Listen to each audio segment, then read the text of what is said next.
What's the crack? What's the bleeding story? How yous all doing? Hope you're well. Today's daily transfer rumours, news, whatever the fuck you want to call it.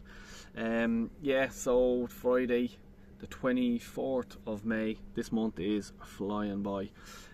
FA Cup weekend, stuff like that, but more importantly, if you're a gooner, the transfer rumours that we are linked to and outgoings. So please do subscribe and like the video, hit the notification as well. Really appreciate it, and thanks to everyone who has been viewing and dropping comments and liking. Really do appreciate it, seriously. Anyway, let's get into it. Thomas Partey, yes, Thomas Partey. There is looking like we could be parting ways with him. Why, Del? Well, we all sort of know Jorginho has the contract signed, the extension signed on.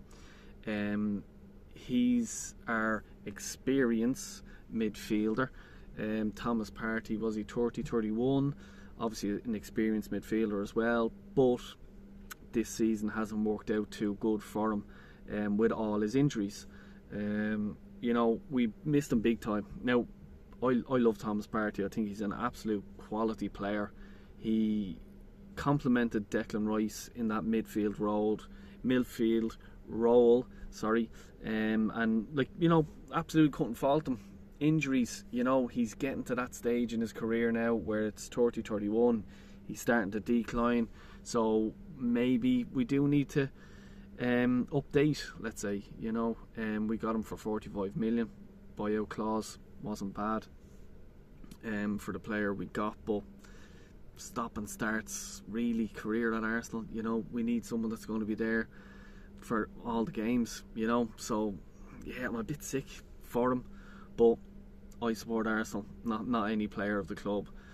So yeah, it's looking like Saudi Arabia, one of the teams there, are looking for him. Fenerbahce as well, and also Barcelona have been linked. They were also linked with Jorginho. They were looking for someone free. So if that's the case, we know that Barca will be coming in. Oh, poor me, we've no money, please help us. What I just say to Barca is just fuck off. You're paying for him, he's under contract. Ask me bollocks. That's the way I look at it. And I hope Arsenal look at it that way as well, because I want to touch base on something further on. I'll continue with this, but who are Arsenal going to get as a replacement? That's what I'm hearing you talking about, and who we're linked to is Aston Villa's Douglas Luiz. I was a bit, 2 seasons ago I think it was, when he sort of first came to Villa, I was a bit, yeah, he's okay, he's not the level I want. He improved last year and he improved this year. That's good. I'm happy with that. He's 26 years of age. He's a good player. I think he'll fit into that role brilliantly. Him and Declan Rice in that sort of centre defensive midfield role. Let Rice do his thing. And yeah, the only thing is the spondulas, you know what I mean? How much is it going to bleed and cost them? How much hard fucking earned money do we have to part ways with it? Villa are going to be dragging their heels in on this. If Arsenal get this over the line, I'll tip my hat to Edu and Garlic Head and everyone else who does the deals, because it's going to be tough with Villa getting into the Champions League. They obviously do, not that they don't need the money, but you know what I mean, they can afford to hold on to a player like him and maybe sell a few fringe players.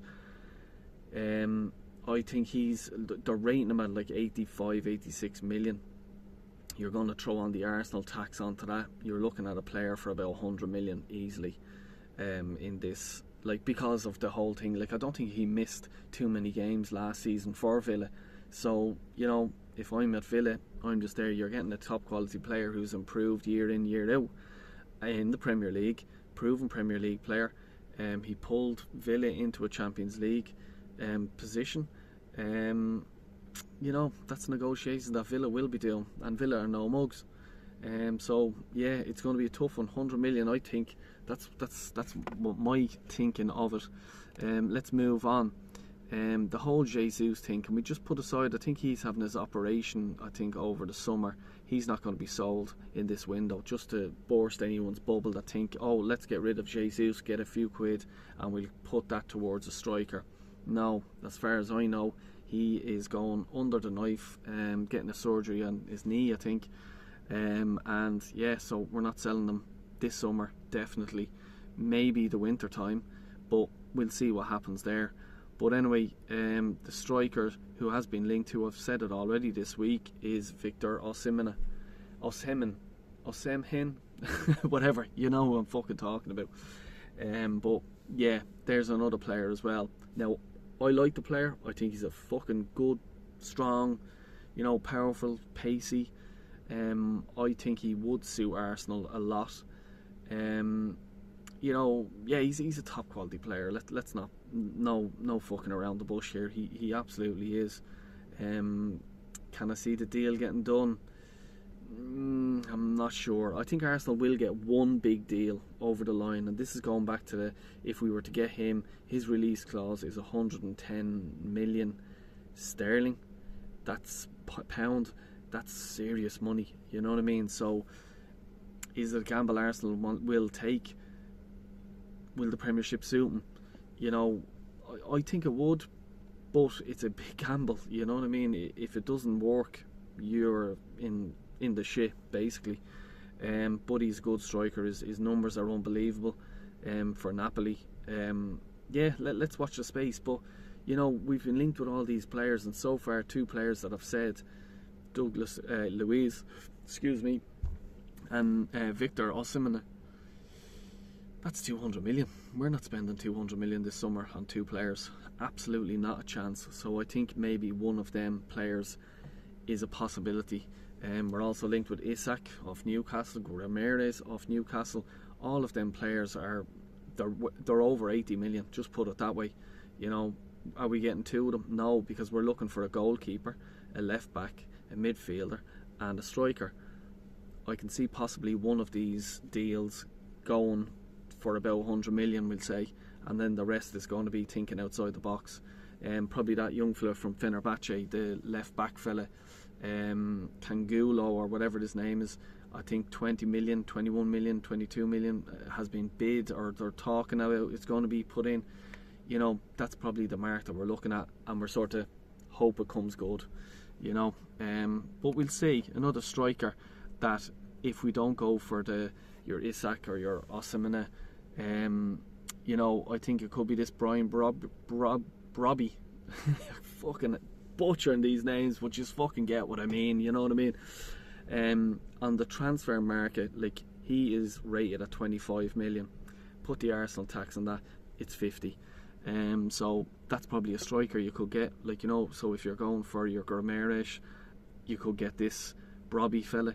And there's your striker in your midfield area sorted out, and then just sort of come in with another, say, 50-60 million for make do fucking things. And I know, relax, fuck off, Del, make do. I'm not having make do, I understand, but let's be logic here. You know what I mean? I'm hearing Newcastle are going putting a bid in at 15 million for Aaron Ramsdale.